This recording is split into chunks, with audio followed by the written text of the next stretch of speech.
അപ്പോൾ നമ്മുടെ കാലാവസ്ഥ വലിയ വ്യതിയാനം സംഭവിച്ചിരിക്കുന്നു എന്നും അപ്പോൾ ഇത്തരത്തിലുള്ള ദുരന്തങ്ങൾ നമ്മൾ പ്രതീക്ഷിക്കണമെന്നുള്ള മുന്നറിയിപ്പാണ് സത്യത്തിൽ ഈ രണ്ട് ദുരന്തങ്ങളും നൽകിയത്. ഓണക്കാലം വരെ ഓഗസ്റ്റ് സെപ്റ്റംബർ വരെയുള്ള കാലത്ത് നമുക്ക് കാലവർഷം ഉണ്ടാകുമ്പോൾ കാലവർഷം ഒരിക്കലും ഒരുമിച്ച് പെയ്യാറില്ല.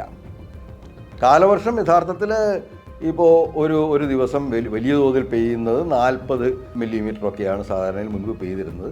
അങ്ങനെ പെയ്തുകൊണ്ട് നിൽക്കും. പക്ഷേ ഇപ്പോൾ സംഭവിക്കുന്നത് 24 മണിക്കൂറിനുള്ളിൽ 200 മില്ലിമീറ്റർ കൂടുതൽ മഴയാണ് ഒരു സ്ഥലത്ത് പെയ്യുന്നത്. അപ്പോൾ ഈ ഡാമുകളുടെ സംഭരണശേഷി കഴിയുന്നത്ര കൂട്ടുക. അപ്പോൾ വളരെ കുറഞ്ഞൊരു ഇപ്പോൾ പകുതിയിൽ കുറവ് സംഭരണശേഷിയുള്ള ഒരു ഡാമിൽ ഇപ്പോൾ ഒരു വലിയൊരു മഴ പെയ്യുമ്പോൾ സംഭവിക്കുന്നു, ബാക്കിയെല്ലാ വെള്ളവും പുറത്തേക്ക് വരുന്നു. ആ വെള്ളം മുഴുവൻ കടലിലേക്ക് ഒലിച്ചു പോകുന്നു. അതിനിടയിൽ ഉണ്ടാകുന്ന നാശനഷ്ടങ്ങൾ മുഴുവൻ ഉണ്ടാകുന്നു. ഡാമുകളുടെ സംഭരണശേഷി കഴിയുന്നത്ര വർദ്ധിപ്പിക്കുക. കേരളത്തിൽ കഴിഞ്ഞ അനേകം വർഷങ്ങളിൽ ആദ്യമായിട്ട് വലിയ ഒരു പ്രളയ ദുരന്തം ഉണ്ടാകുന്നത് 2018 ഈ 2018 ഉണ്ടായതിന് സമാനമായിട്ടുള്ള ദുരന്തം 100 വർഷം മുമ്പാണ് കേരളത്തിലുണ്ടായിരിക്കുന്നത് എന്നാണ് പറയുന്നത്. അന്നാണ് ഈ നമ്മുടെ മുന്നാറിലുണ്ടായിരുന്ന റെയിൽവേ പാതയും അതുപോലെ ഒക്കെ ഒലിച്ചു പോവുകയും വലിയ തോതിലുള്ള നാശനഷ്ടങ്ങൾ ഉണ്ടാവുകയും ചെയ്തത് എന്നാണ് ചരിത്രരേഖകൾ കാണിക്കുന്നത്. അതിനുശേഷം സമാനമായൊരു ദുരന്തം ഉണ്ടായത് 2018 ഇപ്പോൾ 2018 അങ്ങനെ ഒരു വലിയ ദുരന്തം ഉണ്ടായി. ആ വർഷത്തെ ലോകത്തിലെ തന്നെ ഏറ്റവും വലിയ പ്രളയ ദുരന്തമായിരുന്നു കേരളത്തിൽ സംഭവിച്ചത്. പക്ഷേ 2019 വീണ്ടും 18 സമാനമായിട്ടുള്ള പ്രളയ ദുരന്തം ഉണ്ടായി. അപ്പോൾ നമ്മുടെ കാലാവസ്ഥ വലിയ വ്യതിയാനം സംഭവിച്ചിരിക്കുന്നു എന്നും അപ്പോൾ ഇത്തരത്തിലുള്ള ദുരന്തങ്ങൾ നമ്മൾ പ്രതീക്ഷിക്കണമെന്നുള്ള മുന്നറിയിപ്പാണ് സത്യത്തിൽ ഈ രണ്ട് ദുരന്തങ്ങളും നൽകിയത്. എന്നാൽ ദുരന്തത്തിൽ ആശ്വാസ പ്രവർത്തനങ്ങൾ നടത്തുക എന്നതിൽ കവിഞ്ഞ് മറ്റു ദുരന്തം ഒഴിവാക്കാനുള്ള അല്ലെങ്കിൽ ദുരന്തത്തിൻ്റെ കാഠിന്യം കുറയ്ക്കാനുള്ള മറ്റെന്ത് നടപടികൾ നമ്മൾ സ്വീകരിച്ചു എന്ന് ചോദിച്ചാൽ ഒന്നും തന്നെ ചെയ്തിട്ടില്ല. ഇത്തരം ദുരന്തങ്ങൾ സംഭവിച്ച് അവ വീണ്ടും ആവർത്തിക്കുമെന്ന് കാണുമ്പോൾ നമ്മൾ ചെയ്യേണ്ടിയിരുന്നത് സൂക്ഷ്മതലത്തിലും സമഗ്രതലത്തിലുമുള്ള പ്ലാനിങ്ങുകൾ നടത്തണമായിരുന്നു. അതായത് ഇത് രണ്ടും തമ്മിൽ നേരിട്ട് ബന്ധപ്പെട്ട് നിൽക്കുന്നതാണ്. ഇപ്പോൾ ഈ പറയുന്ന പ്രദേശങ്ങളിൽ നമുക്കറിയാം, ഇപ്പോൾ ഏറ്റവും കൂടുതൽ ദുരന്തങ്ങൾ ഉണ്ടാവുന്നത്, ഈ വലിയ തോതിൽ വെള്ളപ്പൊക്കം ഉണ്ടാവുന്നത് മലയോര മേഖലകളിലായിട്ടുള്ള ഇപ്പോൾ റാന്നി, കോന്നി, അതുപോലെ പത്തനംതിട്ട ജില്ലയിലെയും കോട്ടയം ജില്ലകളിലെയും പ്രദേശങ്ങളിലാണെന്നുള്ളതാണ് ഇതിലെ വലിയ ഒരു വൈപരീത്യം. കാരണം പൊതുവേ ഉയർന്ന പ്രദേശങ്ങൾ എന്ന് പറയുന്ന ഈ പ്രദേശങ്ങളിലാണ് വലിയ തോതിൽ ദുരന്തങ്ങൾ ഉണ്ടാകുന്നത്. മീനച്ചിലാറും പമ്പാനദിയും ഒക്കെയാണ് വലിയ തോതിൽ കരകവിഞ്ഞൊഴുകുന്നത്. അപ്പോൾ ഈ ദുരന്തങ്ങൾ അവസാനിപ്പിക്കാൻ സമഗ്രതലത്തിലുള്ള എന്ത് പ്ലാനാണ് നമ്മൾ മുന്നോട്ട് വെച്ചത്? ഇപ്പോൾ സമഗ്രതലത്തിലുള്ള പ്ലാൻ മുന്നോട്ട് വെക്കുമ്പോൾ നമ്മൾ സൂക്ഷ്മതലത്തിൽ ഓരോ സ്ഥലത്തും എന്താണ് ഈ വെള്ളപ്പൊക്കം ഉണ്ടാകാനുള്ള കാരണം? നമുക്ക് എല്ലാ നദികളും അറബിക്കടലിലേക്ക് ഒഴുകുന്ന സംസ്ഥാനമാണ് നമ്മൾ. ഒരു നദി ഒഴുകി, അത് കബനി നദി മാത്രമാണ് അത് നേരെ വടക്കോട്ട് പോയിട്ട് ബേ ഓഫ് ബംഗാളിൽ എത്തിച്ചേരുന്നത്. അതേസമയം ബാക്കി എല്ലാ നദികളും ഒഴുകി എത്തുന്നത് നമ്മുടെ അറബിക്കടലിലാണ്. അപ്പോൾ ഇതിനിടയിൽ ഈ നദികളുടെ മാർഗം സുഗമമാക്കി കഴിഞ്ഞാൽ തന്നെ കുറേയധികം ഈ വെള്ളപ്പൊക്കം ഒഴിവാക്കാൻ നമുക്ക് സാധിക്കും. പക്ഷേ അതേസമയം അതിനുവേണ്ടി നമ്മൾ എന്താണ് ചെയ്യുന്നത്? ഈ നദികളിൽ വലിയ തോതിൽ അടിഞ്ഞുകൂടിയിട്ടുള്ള മണ്ണും ചെളിയും ഒരു വശത്ത്, പിന്നെ ജലനിർഗമന മാർഗങ്ങളെല്ലാം തന്നെ അടച്ചുകൊണ്ട് നടത്തിയിട്ടുള്ള നിർമ്മാണ പ്രവർത്തനങ്ങൾ, വളരെ അശാസ്ത്രീയമായിട്ടുള്ള കോറിയിങ് കൊണ്ട് ഉണ്ടായിട്ടുള്ള വലിയ ജലസംഭരണികൾ, മലകളിൽ ഉണ്ടായിട്ടുള്ള വലിയ ജലസംഭരണികൾ, ഇതെല്ലാം ചേർന്നാണ് ഈ വെള്ളപ്പൊക്കത്തിന് കാരണമാവുന്നത്.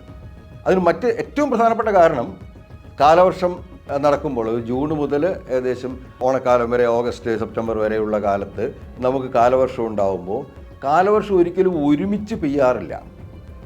കാലവർഷം യഥാർത്ഥത്തിൽ ഇപ്പോൾ ഒരു ദിവസം വലിയ തോതിൽ പെയ്യുന്നത് 40 മില്ലിമീറ്ററൊക്കെയാണ് സാധാരണയിൽ മുൻപ് പെയ്തിരുന്നത്.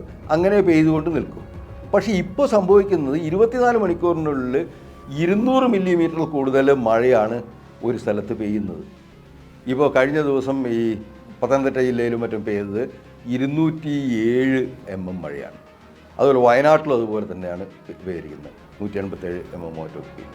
അപ്പോൾ ഇങ്ങനെ ഒറ്റ സ്ട്രെച്ചിൽ മഴ പെയ്യുന്ന സമയത്ത് 200 കൂടുതൽ മഴ പെയ്തു കഴിഞ്ഞാൽ ആ വെള്ളം ഭൂമിയിലേക്ക് ഇറങ്ങുകയും അത് വലിയ തോതിലുള്ള മണ്ണിടിച്ചിലിന് കാരണമാവുകയും ചെയ്യുമെന്നാണ് ശാസ്ത്രീയ പഠനം. അതുതന്നെയാണ് നമുക്ക് മുണ്ടക്കൈയിലും ചൂരൽമലയിലും സംഭവിച്ചത്.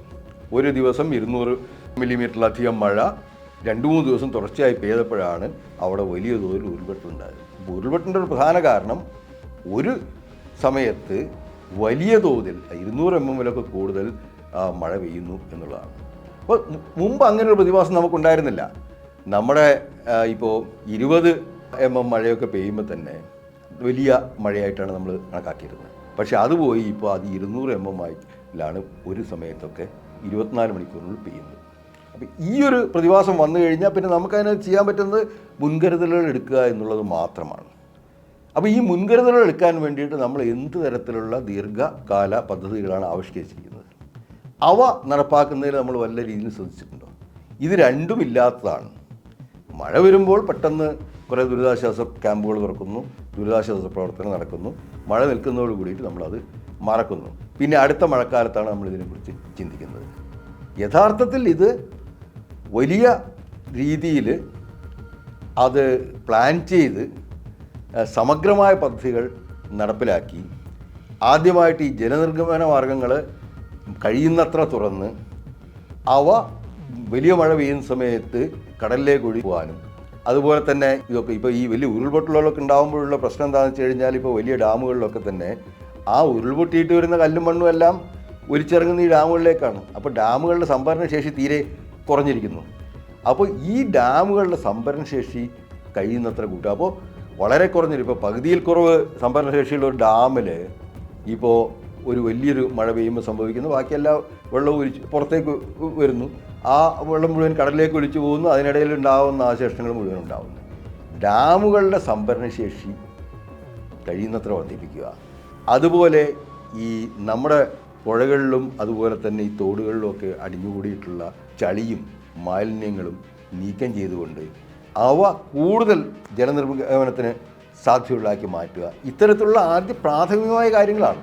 ഇത്തരം കാര്യങ്ങൾ ചെയ്തുകൊണ്ട് മാത്രമേ നമുക്ക് ഇനിയുള്ള കാലത്ത് ദുരന്തങ്ങളെ നേരിടാനാവുകയുള്ളൂ. ഈ തവണയും അതുതന്നെയാണ് സംഭവിച്ചിരിക്കുന്നത്. മഴയൊന്നും ഉണ്ടാവില്ല എന്നായിരുന്നു ആദ്യം കാലാവസ്ഥാ പ്രവചനം. പിന്നീട് എന്ത് സംഭവിച്ചു? പെട്ടെന്നൊരു ദിവസം ഒരു മുന്നറിയിപ്പും ഇല്ലാതെ വലിയ തോതിൽ മഴ പെയ്യാൻ തുടങ്ങി. അങ്ങനെ ഇതായിപ്പോൾ വീണ്ടും ഒരു പ്രളയകാലത്തിലേക്ക് നമ്മൾ എത്തിയിരിക്കുന്നു. 26 പേരോളം മരിച്ചു.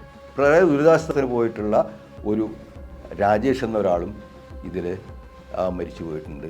അത് തികച്ചും സങ്കടകരമായൊരു കാര്യമാണ്. ആ മനുഷ്യൻ എല്ലാ പ്രളയങ്ങളിലും എത്തിച്ചേരുകയും അവിടെ നിന്ന് അനേകരെ രക്ഷിക്കുകയും ചെയ്ത മനുഷ്യൻ ഒരു സ്വന്തം ലൈഫ് ജാക്കറ്റ് ഊരി വേറൊരാളെ ജീവൻ രക്ഷിച്ചതിന് ശേഷമാണ് ഈ വിധിക്ക് കീഴടങ്ങിയിരിക്കുന്നത്. ആ മനുഷ്യൻ്റെ വീട്ടിലെ കാര്യങ്ങളൊക്കെ ഇപ്പോൾ പത്രങ്ങൾ റിപ്പോർട്ട് ചെയ്തിട്ടുണ്ട്. അവശനിലയിൽ കഴിയുന്ന ഒരു അമ്മയും അതുപോലെ തന്നെ കാലൊടിഞ്ഞ് കമ്പിയിട്ടിരിക്കുന്ന ഒരു അച്ഛനുമാണ് ആ വീട്ടിൽ നിന്ന് ബാക്കിയുള്ളത്. പിന്നെ അദ്ദേഹത്തിൻ്റെ ഭാര്യയും ചെറിയ കുഞ്ഞുങ്ങളും. അപ്പോൾ ആ മനുഷ്യനൊക്കെ അവനവൻ്റെ ജീവിതം ത്യജിച്ചുകൊണ്ട് ഈ പ്രവർത്തനത്തിന് വേണ്ടി ഇറങ്ങിയിട്ടുണ്ട്.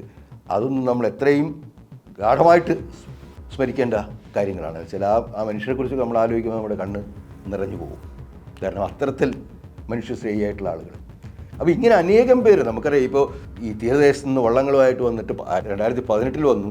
അത് കഴിഞ്ഞിട്ട് ഇപ്പോഴും എല്ലാ സമയത്തും വരുന്ന ഒരു പ്രതിഫലവും പ്രതീക്ഷിക്കാത്ത നമ്മുടെ കാവൽമാലാഖമാരായി മാറുന്ന മത്സ്യത്തൊഴിലാളികൾ, ഇവരെല്ലാം ചേർന്ന് ആണ് എല്ലാ പ്രളയങ്ങളിലും നമ്മളെ രക്ഷിച്ചുകൊണ്ടിരിക്കുന്നത്.